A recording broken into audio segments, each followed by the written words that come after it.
Perspective. Perspective. Perspective.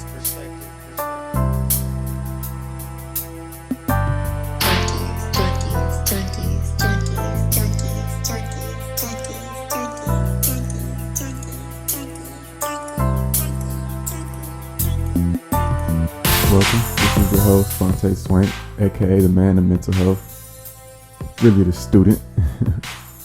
But nonetheless, you are now experiencing the Perspective Junkie podcast. Junkies. Last episode was a bonus episode and we discussed the WAP.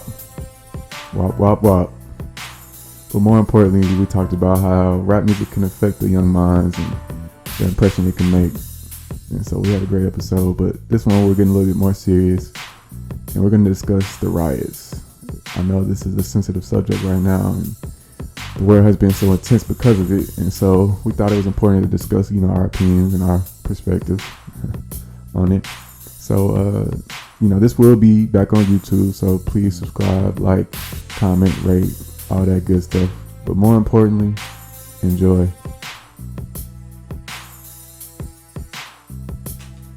What's good, everybody? You're tuned in to Perspective Junkies.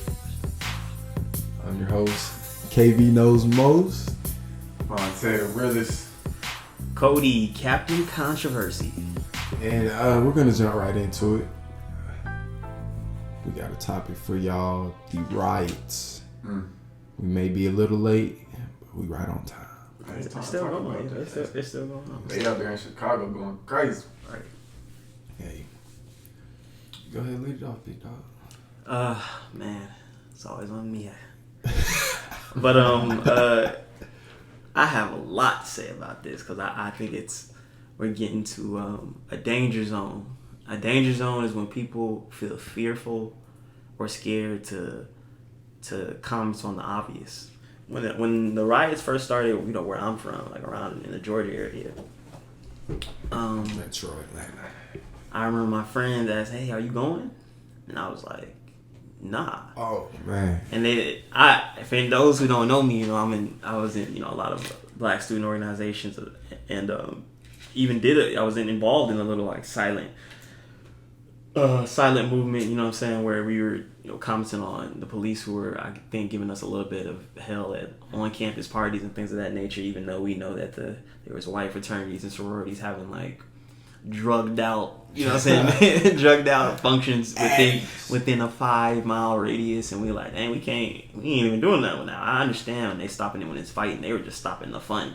I'm like, this is a college campus. You should probably expect parties on the weekends. I don't think that people should be getting arrested for minor things, and that to me was something that was worth speaking on because it can affect people's livelihood, their college experience. This situation, I was against it. Not because of the fact that, there has been acts of police brutality, and I believe, especially when it's caught on camera, that it should be that the people involved should be punished, and they should be punished swiftly. I never, and I repeat, never agreed that we should be looting, causing any acts of violence, all that stuff. I'm like, whoa. Now you guys are involved in niggatry, and I'm not. I am never been a fan of. My friends are like, oh, bruh, you know what I'm saying? When things get serious and they ain't listening to us, we gotta do what we gotta do. I'm like, nah, not getting involved in any of that because I believe it's one way to further cause divide is to do things that I guess conflicts with universal morality. Universally, we, for the most part in America, we believe that stealing and violence against people who are not involved in unless it's like a form of justice or revenge, then we engage in it. People were just breaking into random stores, stealing just random products, as if people are gonna be like, you know what? Since y'all did that, I agree. Y'all not thugs. We need to treat y'all a little bit better.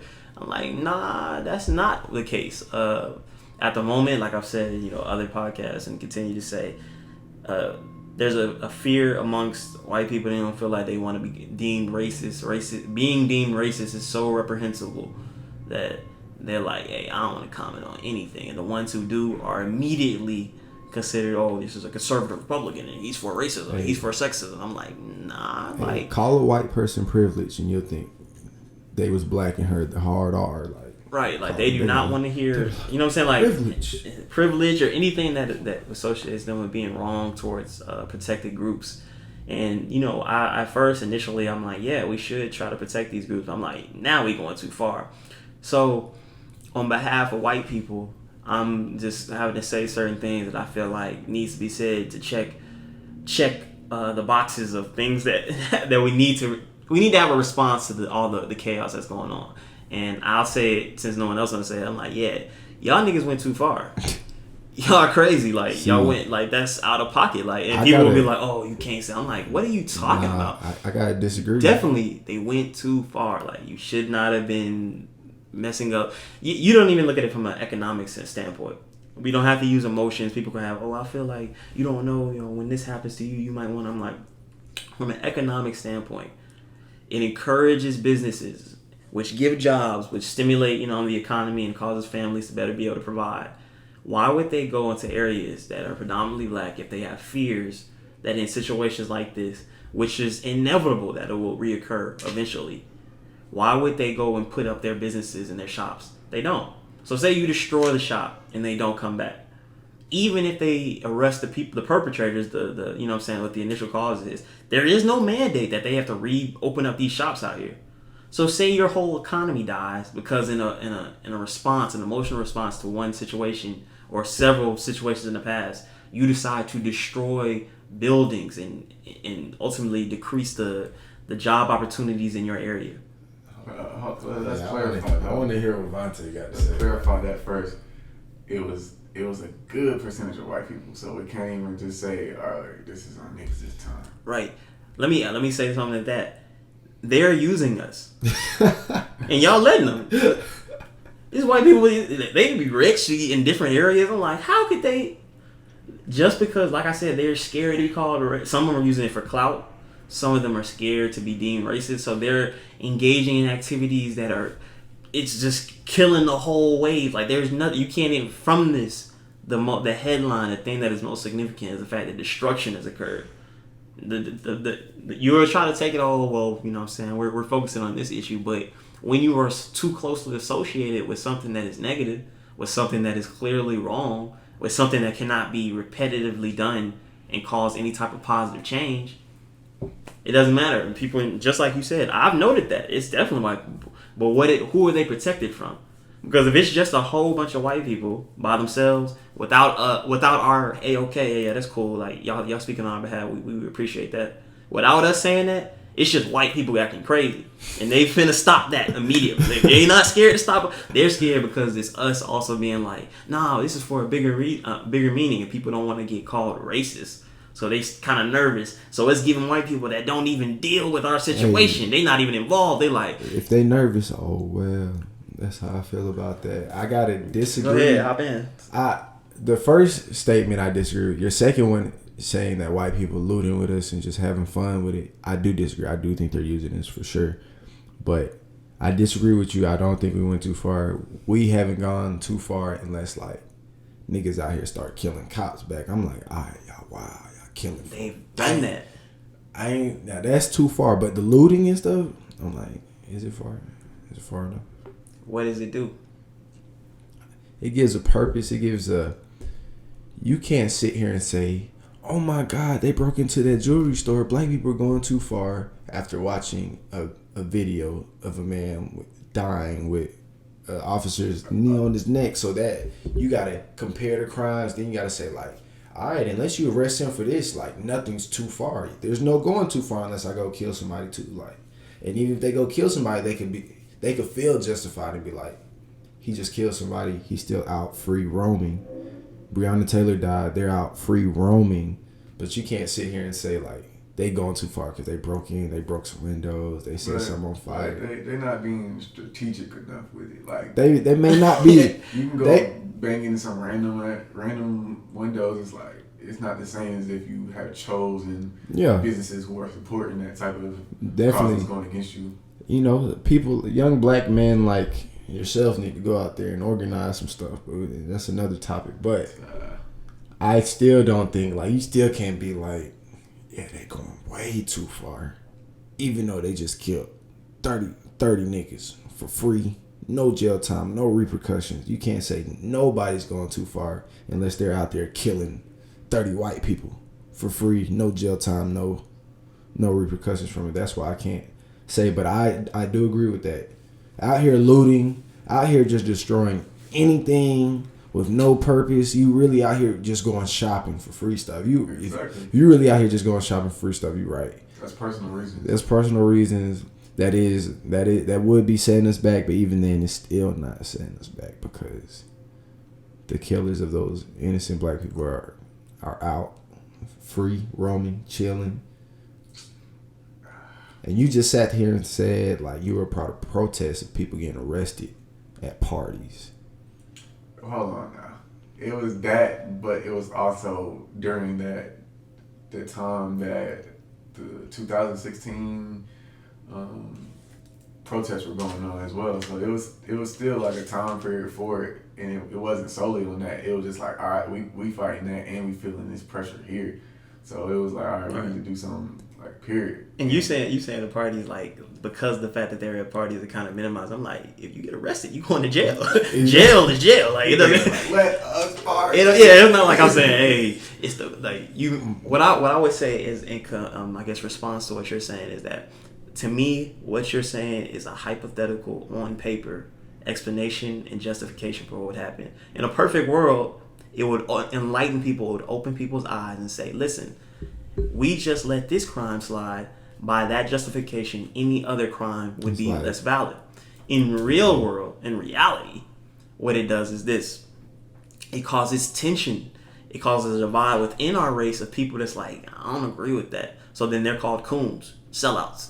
It causes tension from other races that are like, other minorities. They like, yo, we feel like we getting hell, and y'all over here acting stupid and goofy. Y'all, you know what I'm saying? If I'm a Hispanic people, it causes a tension. Like, hey, I get it too. I'm getting racism too. I'm getting deported. My family, I can't see my family. And you don't see me doing this. You finna go mess up these shops, my shops. And you feel like because one of y'all people got my whole family over the board. You know what I'm saying? There's other races that feel that way. And then for white people, of course they feel like they can't say anything because they've taken a silent, oh, hey, look, we can just talk about it in our parties amongst us. Let's not even go public about our feelings. It's a smart decision, but it's a decision that leads to no one can check the behavior that's wrong. That's obviously wrong. And I would just say, I think people think that type of behavior automatically the response is going to be like, let's fix it.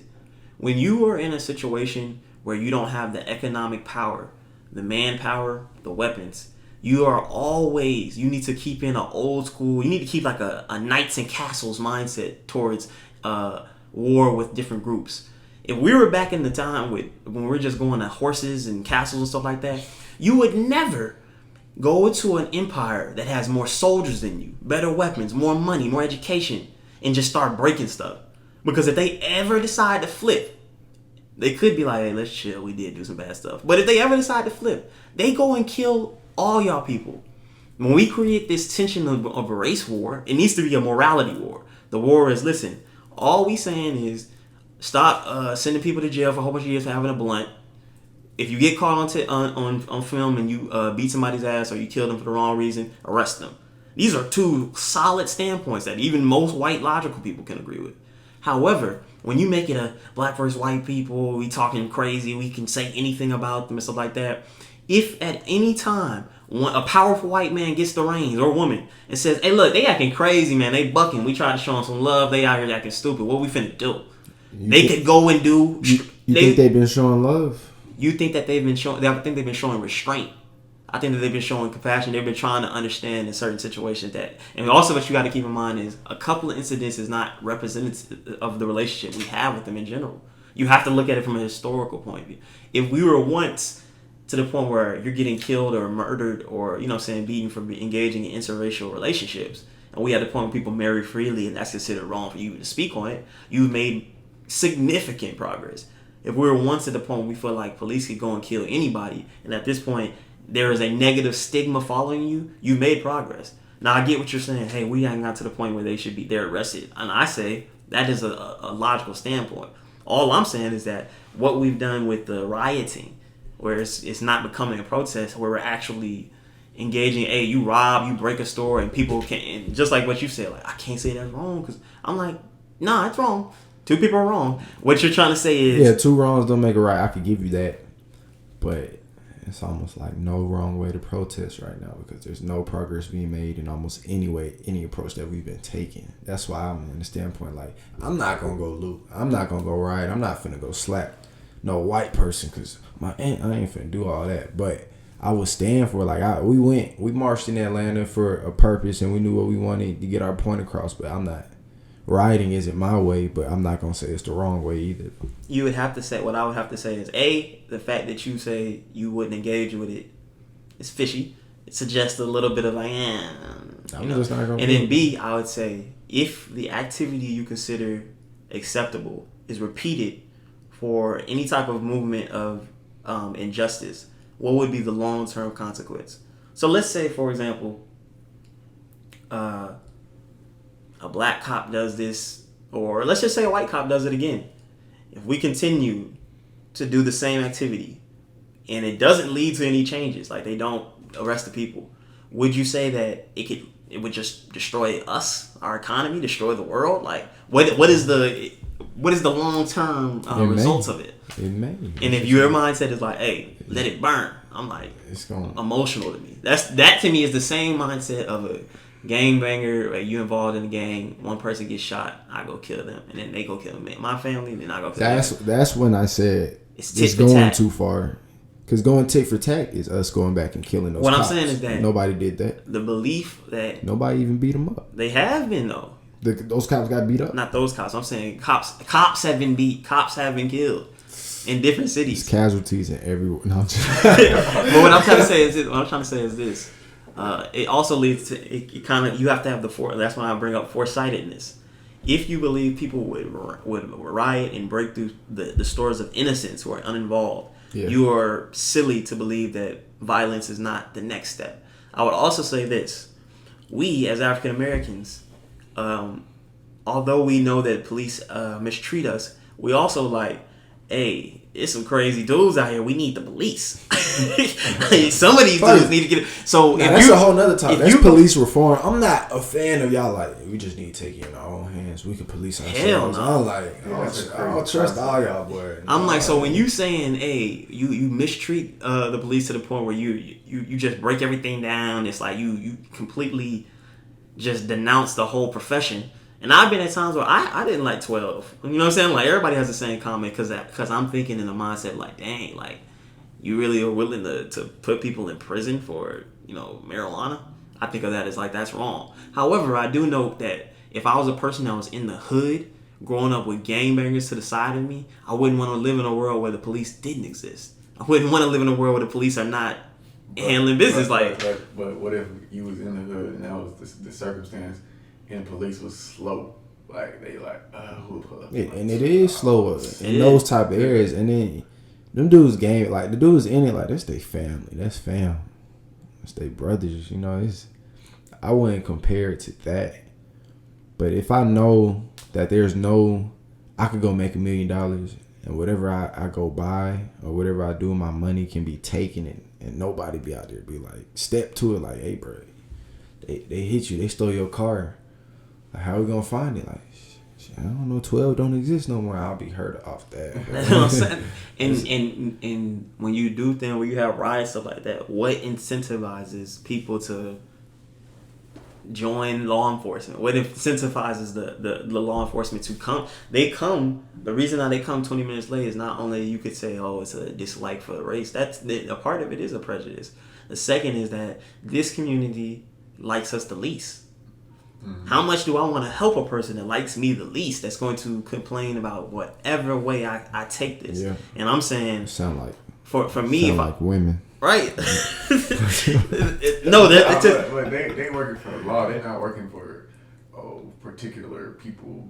I got answered on a different level. If they supposed to be upholding the law, then that's what they're supposed to be upholding, regardless of who is upholding for. And even if a rapist is getting assaulted, they gotta. respect the assault because that's still a person on the other end of it. But I'm not I would say saying like somebody who has done something bad. Yeah. The law still has to work for them in some type of way, and that's what the law should be about. But I'm saying it has something to do with you just know in the smallest levels, food preparation. If you talk crazy about the cook, you should expect your food to probably be a little bit less. She might so with the job right. So if you have a job with a much higher level of danger and risk on the line, which means that you might get killed. You go in the wrong house, something like that. But you also can't accidentally kill somebody. Oh, I never argue against that. That's why. If you accidentally kill somebody, you deserve punishment. You can't come into being an officer and not just wanting to do the right thing, because some cops probably clocking in to work like it's a game day. Like, hey, I'm finna sack the quarterback 30 times, so sacking the quarterback to them is like, let me catch like 10 niggas today. Let me hand out 20 tickets today. And I believe that mindset is definitely true. I'm not at all saying that they are free from criticism. And I feel like it's too broad that I don't care if they're scared to go do that. I hope it scares off the dudes with that mindset that do want to become a cop and be like, yeah, I want to legally fuck these dudes up now. Right, but I know that in there, that when you put on that uniform, nobody sees, progressive, this guy's different. They're not going to see that unless they have a personal conversation. All they see is cop. Cop is negative.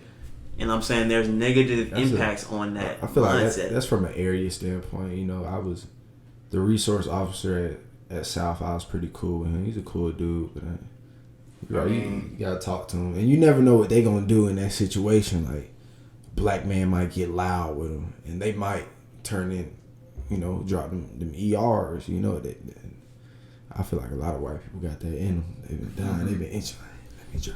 Yeah, from my end, like, my sister up in New York is a cop, so I kind of got to, I guess, humanize them more. Yeah. Just trying to think back to that, but I definitely, back in 2016, I was going through the phase of, like, fuck them. But sister, I definitely am coming around to realize, like, those are people too. And I'll tell you, never told us that. I wonder why. He sent the picture in the group chat. Did you really? That must have been, guys, 2014. No, he sent pictures since I already know. Like 2014, a smooth three of us weren't swank, but that's another topic we'll get into. That's not even a real topic. It is, but like you said, you do gotta humanize the police. I'm not and back to what I initially said, we go too far when we start trying to match. We're not matching. They riding. They might burn a store or two, but we not out here beating no cops' ass, killing cops. Like, my knee on your neck. What's good now? But I think a lot of African Americans have not really thought this through. Even some white people were just blindly saying things to seem like they're on our side. Again, when I make the analogy to knights and that castle time. There's two ways that they would traditionally do stuff to kill people. One is direct murder, and the other is I burn your fields and I kill all your cows. Yeah. And then I just let y'all, and then we just chill, post up on the outside as y'all run out for food. We kill you. Yeah, watch out. So die out, if you were to think of that and put that with business and corporation, these days we don't go out and we don't milk, we don't, have enough vegetation on plantations, stuff like that. So you go to stores, you go to your groceries, you go to your malls and outlets, and people have small businesses. If I go and I smash it, and nobody in our city has the finances to guarantee it's getting built back, yeah, I have bled, and I'm saying I've pretty much slow killed your area. It's a coronavirus, ain't nobody got no jobs. So you go and you kill all. Hey. Now in the areas that are predominantly white or wealthy, they gonna go and fix they spots up. So they and then all they'll do is they'll pay an outside protector guy. Outside groups, maybe not the police. They'll pay people, hey, y'all chill the guns at the side and y'all be ready. This is a whole different perspective I also want to say is What if that was their plan? Like, yeah, let's outrage these boys so much that they kill themselves off. They kill their own. I don't think that's what's going on. But I mean, you'll get paranoid and maybe. No, I don't think that's out of question. Like, I think that could also be a reason. They could be like, yeah, they're gonna burn their own food down. Like, I don't care. It's nefarious plans. Let's do small things. Cause look, they know our social media and they know how quickly it changes.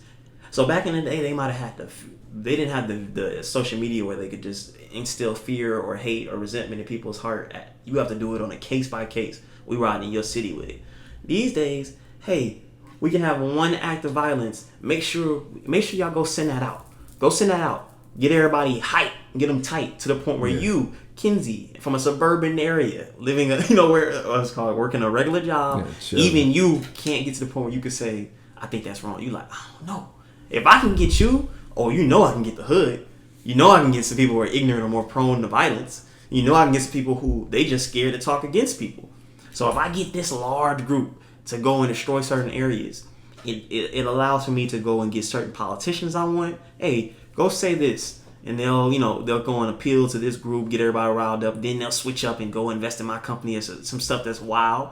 I can go and allow for certain business competition that I wanted to be destroyed. Yes. Hey, it's so much like little underlying issues that come from rioting. So I'm saying I don't believe that rioting at all is the right thing. I think that we are getting to the point we too nervous, too tight to even say it. Like, you really nervous to say rioting and stealing is wrong. You like, I'm like, no, bro, it's just wrong. Like, it's just, if you can't say that, then it plays into their hands because it's infectious. Everybody nervous. Like, I can't say that. I'm like, I guess I gotta raise my hand. Yo, Mrs. Johnson, these niggas are crazy. In the back, they are stealing everything. They're trying to rob us. We gotta get out of here now. Like, Cody out here snitching. They're about to burn it. I'm like, because it's being the movement is being hijacked. The movement has been hijacked successfully. Like, you cannot say that this is a move. I am definitely nervous to be like they wrong because that man, like, that video is still crazy to watch. It's still shocking to watch that he's like enjoyably taking a T-bow on this man's neck. Definitely, that's that. It's irate for like a week. Like, why is nobody talking about this? Like, it's like, I don't want to see y'all talking about nothing else but this right now. It is wrong. I was like, that's crazy. It gets you real emotional to watch that happen. You like, wow. So whatever comes next, is it really wrong? I ain't saying we should match. We ain't going eye for eye. We ain't doing that. But I'm like, but you open the door for that. Are y'all against? So y'all are against defunding the police, though? Or what is y'all stance? I'm against defunding the police. I feel like we don't need to defund them, but we just need to raise the requirements because I don't feel like it's hard. I've searched Indeed and I seen like Villa Rica police officer $22 an hour. I'm like, what? I can apply real quick. Like, yeah, I feel like the requirements need to be through the roof. Almost like college. Yeah. Right? Okay, so if y'all were running the business of police, how would y'all recruit, or how would y'all go from here to try to get people in? Because that's going to be the biggest issue. Because for one, they're already getting like budget cuts because of this Corona period. Mm-hmm. Yeah. So it's a little bit less money, and you got a lot of hate from the world. So where do you go to really like, all right, let's try to get some new faces in or some new people that's better? I feel like I'm gonna catch a lot for saying this. But police officers should definitely, I don't want to say this, but you can't, of course, if you raise requirements, you got to raise the pay. Right. So I feel like it's harder to go become almost like a pilot than it is to become a cop. I'm like, nah, they need to be on the same level of requirements of what you got to be able to do to really to legally walk around here with a gun and regulate grown men and women. To really regulate that, the requirements need to go up. But also, like, the pay needs to go up. I shouldn't be seeing, become a police officer ads on Indeed. Like, I've never seen, like, Delta, like, hiring pilots. Which I look like, nah, it needs to be up there to a high criteria. But also, you do got to pay them more if you do hire it. but they just got to go harder with who they pick and choose to become a cop, or who needs to be like mentally stable. I don't feel like the requirements are tough enough. I don't even necessarily know how much you would have to change the recruitment process. I mean, I would like it to be a little bit. You have a little bit more. I would like college. Like I would say, you need to go to college. Like you need to be past a certain age. You need to have a little bit of education on you. But the major factor for me is the thing that has to change. One, you have to have somebody who's overlooking you separate from the police. So that means there has to be a separate organization that monthly we check y'all and we have no benefit or no fear of you. I feel like when they do got that from the government, but I feel like it's easy to just... No, the police investigates itself.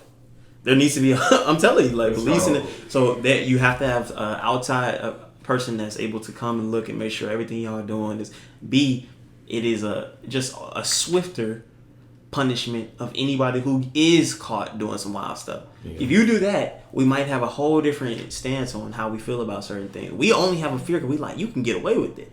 The thing is, you got to start doing that at the bar. You got to start doing that off your job. You can't get caught on camera with the suit on doing any of that. Handle it immediately. That can change the situation. You could be drastically. Accounting, taking money right from the company. You doing Fed time, and it's a blink of an eye, but just how they handling this situation, I'm like, they're not even doing enough. Like, suspend, no pay, fire, arrest, something. I say arrest them. I mean, they still free. We definitely need some justice for Breonna Taylor, though. That's a missing link in this. Yeah, definitely. And rest in peace to all the people who have fallen. It's definitely not you don't want to minimize the impact that's had on their families and things of that nature, because it's definitely something serious. But when I make comments about that, I hear people that say, well, you don't know how it feels, or I'm like, whoa. You don't know how it feels. I'm like, when I walk out here, people don't know, this guy's on Perspective Junkies. He said that, or he has this. I'm like, I look black. Like when I'm with my friends, it's a group of black men. Yeah, I'm like, I've been pulled over for the wrong reasons, and you know what I'm saying. I get a certain level of treatment, and regardless of if you stand or against or before any issue I have, you can't. I don't have a insulation from the possible issues that the police may bring my way. So I'm not saying it as a guy that's like, oh, I won't deal with that. What are you talking about? Like I have all the same possibilities of dealing with it. I'm just saying, I understand that every action has consequences, short term and long term, and I think it's an emotional orgasm for African Americans and liberal white people to be like, we cause something, we cause some action, even if the action is not going to lead to long term change. The fact that we just did something, I'm tired of talking about it, bro. Talking ain't working, bro. I feel like that's the world right now, because I feel like the protests got super boosted because of Corona and people being inside and trapped with no cash, and so they wanted to make some meaning of their life, and that was like an outlet for them. Like, yeah, I mean something. I stood for something. I fought for something, and then it's just like, all right. It's not just did you stand for something. It's did you stand for something that has long-term benefits to the community, to yourself, to your family. And I'm like, I look at it, I analyze it from multiple angles. Like what? And from my perspective, I don't see it helping. I don't see it helping in a long way. And I think one controversial thing I say that we've even talked about it amongst ourselves as friends. Like, I believe that you're going to have to change the individual culture. Like we're gonna have to change things within the black, between black folks, how we look at things, how we face issues, how we respond to violence, our belief in what it means to be tough, or what you need, how men need to move, how women need to operate. We need to build back up how we look at families and marriage and all that stuff. All these things have significant factors on how well you do at jobs, crime, things like that. And once we build up a certain level of economic status, that's the only way you can really get your laws and everything moving. To skip that process and say, hey, first we need to change this, and then we're gonna get right. We're gonna get certain things between our community right. I'm like, it's something that is good on paper, and I once believed it, but the more I look back, the more I think about it, I'm like, I don't think that's true. I don't know if that necessarily works like that. I don't think you can maintain even if we got a big boost of money, I don't know if you maintain it if you don't have people educated on how to use your money or to invest in how to sell. If you give people money without the teaching, it's like you're giving worse. They have a mindset that is not built to make this grow or make this last. And I think right now as African American, we have to understand that there are certain benefits of struggle. Like there's certain things you learn, certain things you grow. Like until you beat the test of, hey, this is our struggle, this is our situation, and this is how we're able to maneuver around it. We can't, you know what I'm saying? We don't have certain come ups. So we get to the point where we don't have a large amount of people trying to act tough, dudes trying to, you know what I'm saying, dress like thugs, act a certain way. I'm like, if you get the money, they're gonna invest in things that do not help the community. If you have a family system that is not set up right, where we get to the point where I've had debates and there's actually a group of women and men who believe it's okay or it's better to raise kids single, to co-parent. I'm like, I don't know if it's better. I'm saying it could work, but that's how I was raised. But I wouldn't say it was better. I'd say it's. You need to be able, until we get to the point where you can say it with your chest, 2-parent households tend to be better unless there is violence. If you can't say that, if that's like a taboo, we can't touch that issue. We're in a bad zone. You're not gonna have the right discipline, the right balance of masculine and feminine to even. You've never heard what? That's a wild thing for somebody to say nah, having single parent households are better than 2. I'm like, but I also wouldn't say oh, that's why you act like that because only your mama raised you. Yeah. I'm like, y'all go too far with that. A lot of people go too far with that also. Though. I believe that though. You with that? Like one parent. One parent households are you just lack a different type of. There's a whole bunch of things that I learned, and you observe this with my friend group. I've seen it in my friend group, on several teams I played, on students I've seen, and students I went to school with. For me, and y'all may have different observations, the presence of a strong, authoritative dad figure, plus the presence of a sweet, kind mother figure, creates a balanced flow. It creates me, I'm less inclined to resent authority. I don't really buck on teachers or coaches. It's just oh, cool, that's how it's supposed to be. Men who grew up with just their mom, a lot of times you would be surprised. You would think that they just cherish the black woman. They end up womanizers. They end up either womanizers or very, combative or very fighting against things because they're trying to compensate for the fact that they ain't had it. They want to be a tougher guy, so they end up doing things that's almost worse than the dude who had his dad and his mom. Yeah, almost. You know what I'm saying? I think of women who have both their mom and their dad, you would think that women who were grown by themselves may I guess have a desire for men, but they actually, I think the lack of knowing. Seeing how a mom and a dad may argue and then kiss each other afterwards, or actually seeing that romantic relationship between a man and woman, it causes a lot of women, they don't know how to bring romanticism to them. They don't know how to stimulate or support or how to get past the argument without trying to divorce or argument or just leave the house. I don't think they have certain teachings or experiences that I had growing up just off the jump. So when people say, you're saying that it's that certain behaviors can be linked to having no father figure or no mother figure, just co-parenting. Yeah, yes, I think they can be clearly there's a correlation. I think that's statistically proven. I guess I would have to look it up on your. I mean, you can look it up, but I think it's a correlation statistically. I don't think it's what you think. That is what people try to push. No, that's on you. That's what you think. I'm no, it's a correlation. It's more common.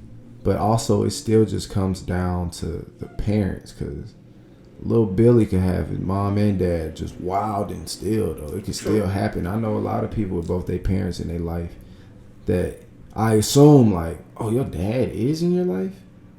Y'all a whore. You just a bad kid. That, a one-parent household can definitely raise a kid better than certain 2-parent households. It's just, on average, the 2-parent household. Thank you, brother. Yeah, it's probably better. Thank you. People, look, I get in trouble because everybody they lose the understanding of what correlation means. They lose of what average and what typical means. What this means is, no, there will definitely be some wild dudes and some bad women who are the product of perfect one paper, 2-parent households. There will definitely be some responsible, strong, great men and women who are the product of one parent or a teen mom, etc., etc.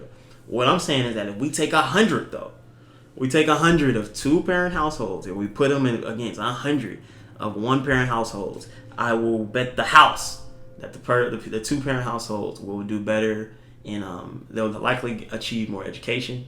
They're less likely to get in trouble with the law and even on their jobs. They maintain jobs better. They'll be socialized in a different way. They'll have healthier relationships. It gives you the best chance. Like it's Cody, just like Cody said, you ain't never met your dad. Over with.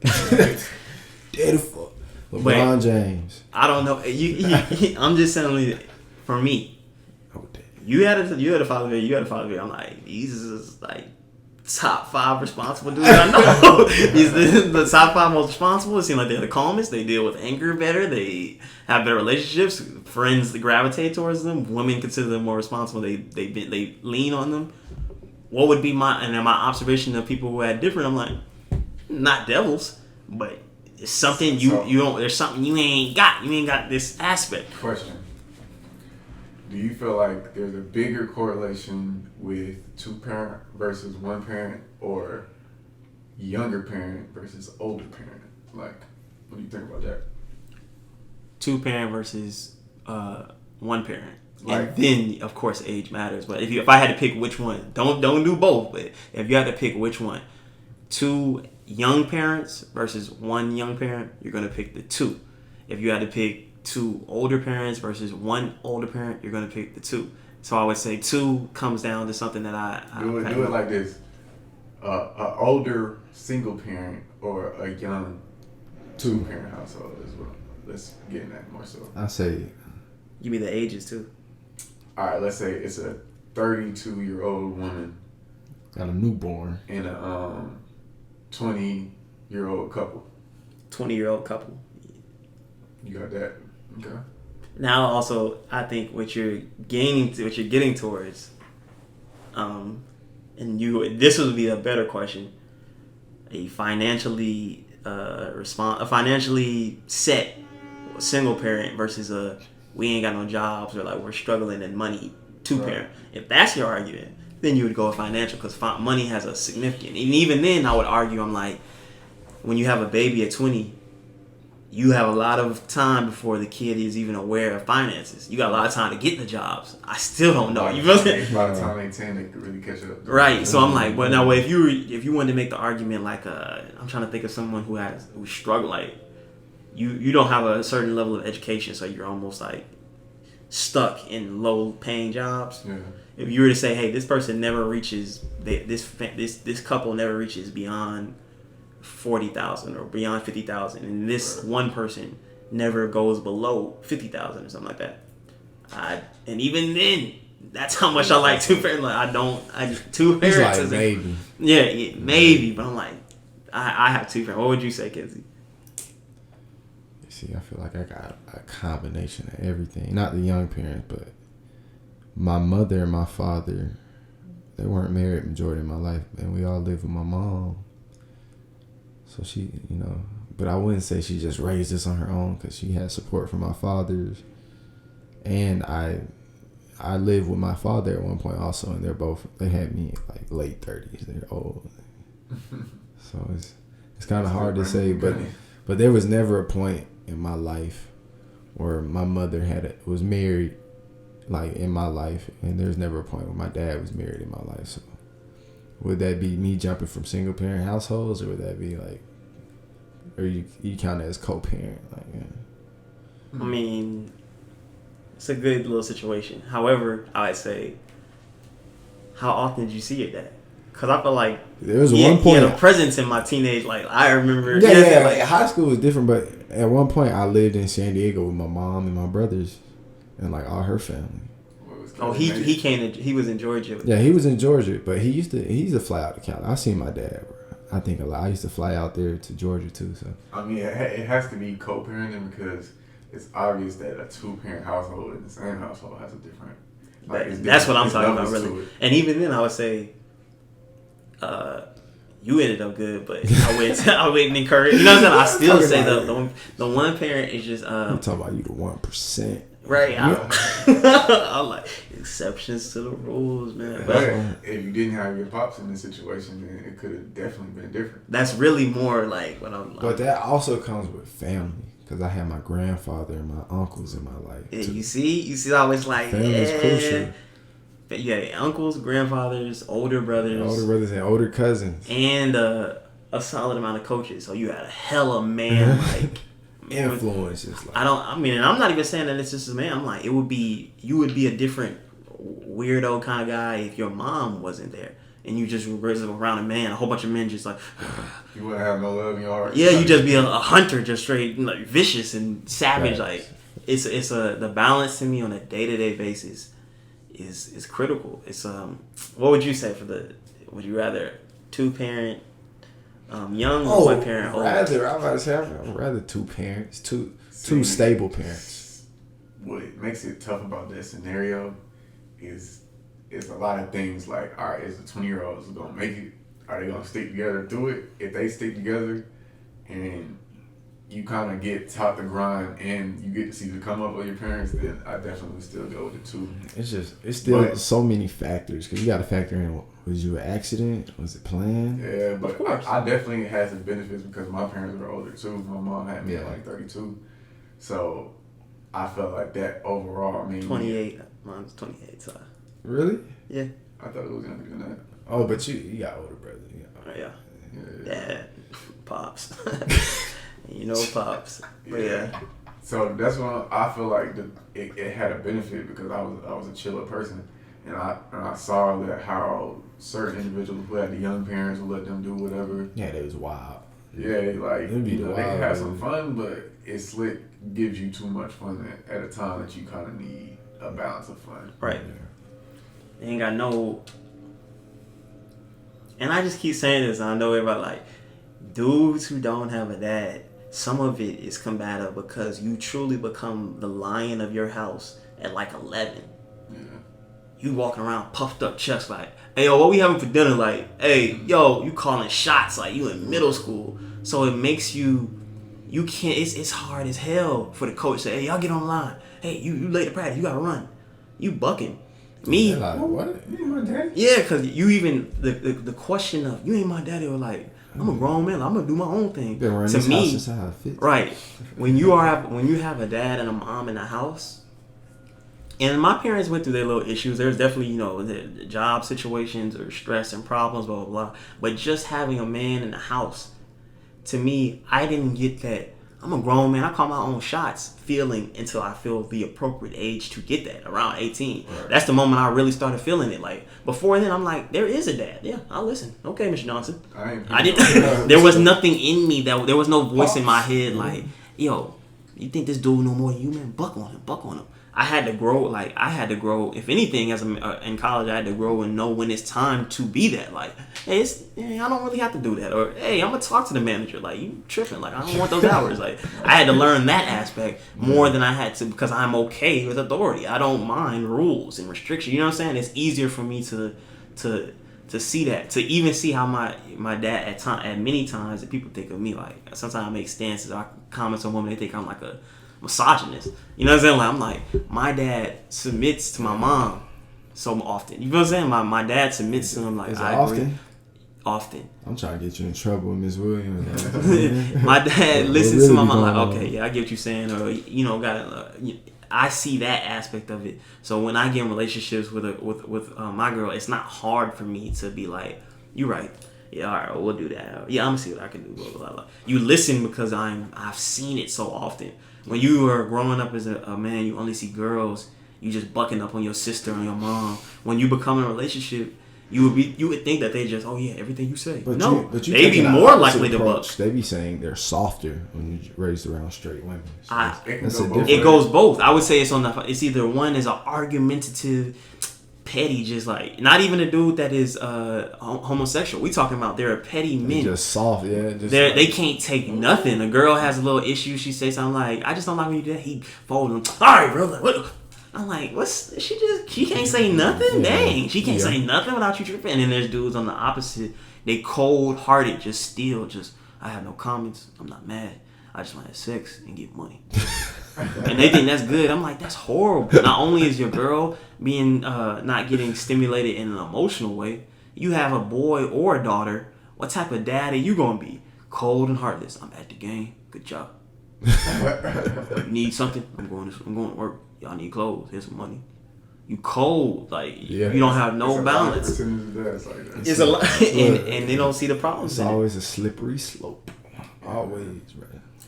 But this was a great talk. We definitely be drifting off into the topics, and it's never a bad time to talk about parenting and being the best you and how that can come and how it's created. But especially for us as black people, to evolve and change. The black household is key, and it needs some work. But I definitely think it could be on the up and up. Even though the divorce rate is going up, that's not so good. But oh well. Hey, what can you do? Hey, shout out to in the kitchen, to Captain Controversy. We had a talk about this shirt. He wore it anyway. Yeah. Respect. Oh, you talking about this Rockaware shit? You gotta do the Harlem Shake. People don't like Rockaware, man. Hey, back in my day, a lot of cool kids. Yeah, liked people Rockaware, did. bro. I was that cool kid. But now, That was when I did my school shopping at Macy's. To me, it's City representative. trends. It represents the mindset I have. I'm like, oh, the world said it's not cool, so I don't think it's cool? Or do I just think it's the same shirt it was, and I decide if I'm going to make it cool? When Cody pop out with these K-Swiss, I'm going to blame the world. Nah, he got Skechers, man. He already got I do got a pair of Skechers. You don't got no Skechers. Yeah, I He do. wore them. We're going to have to cut the episode on that right there, guys. Yeah, Thank they y'all. clean, bro. Like, subscribe, follow on Twitter. What's it? Perspective Junkies on Twitter? on Instagram. Jim. Perspective Junkies on Instagram. Perspective John Jun1 on Twitter. Follow it. Sir. We on Apple, all that.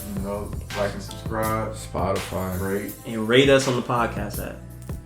And especially if you think my boy handsome. Especially if you like his Rockaware. Hey, if you want to see him do the Harlem Shake, I need a couple comments, and he gonna do it. Beginning of episode 3, Cody goes.